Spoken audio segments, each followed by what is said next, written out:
नमस्कार, दिन भर की खबरों में आप सभी का स्वागत है। मैं साहिद और आज की दिन भर की तेज तमाम खबरें लेकर आया हूँ इस वीडियो के जरिए। तो आज की बुलेटिन में बात होगी इन सभी मुद्दों पर। तो चलिए वीडियो को शुरू करें। खबर का सबसे बड़ा पहला खबर निकल कर आया क्योंकि पीएम मोदी की तरफ से आया है। G20 की बैठक से लेकर एक बहुत बड़ी खबर निकल कर आ रही है क्योंकि G20 शिखर में सम्मिलित पीएम मोदी बोले ग्लोबल साउथ की आवाज बुलंद करना है। पीएम मोदी उसके बाद बोले क्योंकि रियो दी जेनेरियो में आयोजित G20 शिखर सम्मेलन के दौरान देश के प्रधानमंत्री नरेंद्र मोदी सामाजिक समावेशन और भूख के गरीबी के खिलाफ लड़ाई का आवाज उठाया, पर अपने विचार जाहिर के देश के प्रधानमंत्री मोदी ने ब्राजील के राष्ट्रपति लुला को सफल G20 अध्यक्षता की बधाई दी और इस शिखर सम्मेलन व्यवस्थाओं का सराहन किया। देश के पीएम मोदी ने यही खबर निकल कर है पूरी देशवासी के लिए एक बहुत ही अच्छी खबर क्योंकि पीएम मोदी ने एक बहुत बड़ी खबर निकल कर आई है। जल्द ही भारत में होगा नीरव मोदी और विजय माल्या। पीएम मोदी ने यूके पीएम से जो बातचीत होने के बाद ये दावा किया। G20 शिखर सम्मेलन के दौरान ब्राजील में भारतीय प्रधानमंत्री नरेंद्र मोदी और ब्रिटेन के प्रधानमंत्री कीर स्टारमर के बीच हुए बैठक में भारत और ब्रिटेन संबंधित नई दिशा देने के साथ भागरे आर्थिक और अप्रत्याशित नीरव मोदी और विजय माल्या पर कार्यवाही करने की बातचीत की और जल्द ही भारत में लौटाने का वादा भी किया है ब्रिटेन के प्राइम मिनिस्टर ने पीएम मोदी की तरफ से। अगला खबर क्योंकि अचानक देश का मौसम बदला है और एक से एक राज्य में अभी स्कूल कॉलेज सभी बंद करने का दावा किया है। कोरोना के बाद फिर से देश में बंद होगा पूरी स्कूलें। दिल्ली गुड़गांव के बाद अब नोएडा में भी स्कूल बंद का ऐलान, ऑनलाइन मोड में होगी पढ़ाई।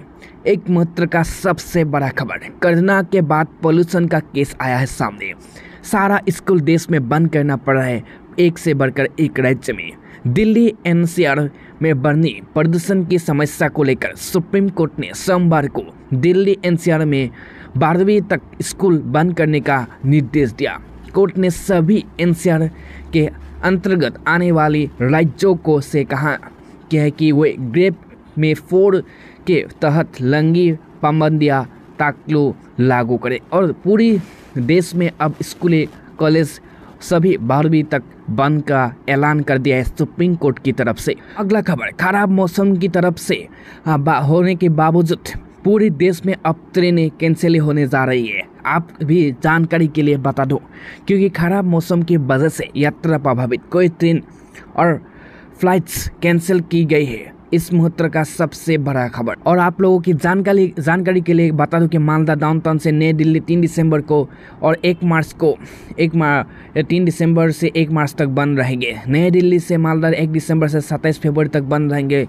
कालका में भी 1 दिसंबर से बंद रहेंगे और कलका में भी 4 दिसंबर से बंद रहेंगे और उसके बाद सभी 5 दिसंबर बैरानी जंक्शन से लेकर जम्मू से लेकर 2 दिसंबर से बंद रहेंगे। जम्मू से ऋषिकेश में 1 दिसंबर से 30 फरवरी तक बंद रहेंगे और अमृतसर में 7 दिसंबर से बंद रहेंगे और लालकुआ में 7 दिसंबर से 22 फरवरी तक बंद रहेंगे और अमृतसर पूर्णिमा के जो डिस्टेंस है उसमें 3 दिसंबर से 2 मार्च तक बंद रहेंगे। पूरी जानकारी के लिए आप लोग वीडियो में बने रहिए। अगला खबर निकल कर आ रहा है क्योंकि कल होने जा रहा है महाराष्ट्र में वोटिंग। इस महत्व का सबसे बड़ा खबर वोटिंग के दिन सुरक्षा के करे रहेंगे इंतजाम। मुंबई में 30,000 पुलिसकर्मी होगी तैनात।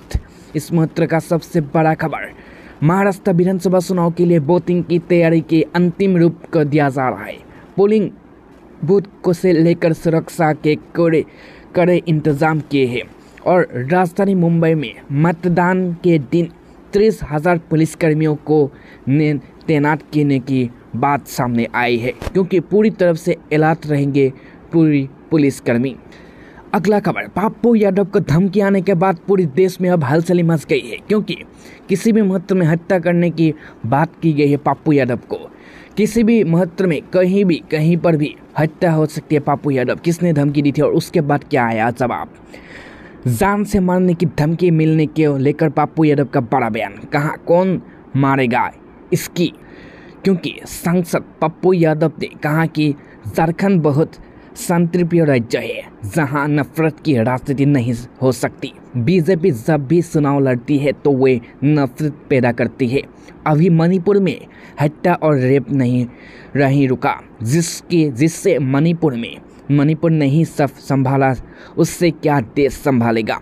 जो चीन के सामने नतमस्तक हो जाए वो क्या देश को संभालेगा। और ऐसी या पप्पू यादव से आई है बातें, क्योंकि जान से मारने की धमकी के बाद पप्पू यादव का ये बयान निकल कर आया है। क्योंकि झारखंड विधानसभा चुनाव से लेकर इस बयान निकल कर आया है कांग्रेस के सांसद पप्पू यादव की तरफ से।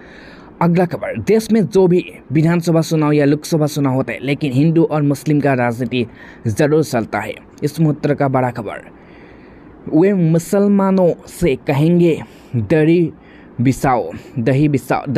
यूपी उपचुनाव से पहले ओवैसी ने साधा अखिलेश पर निशाना।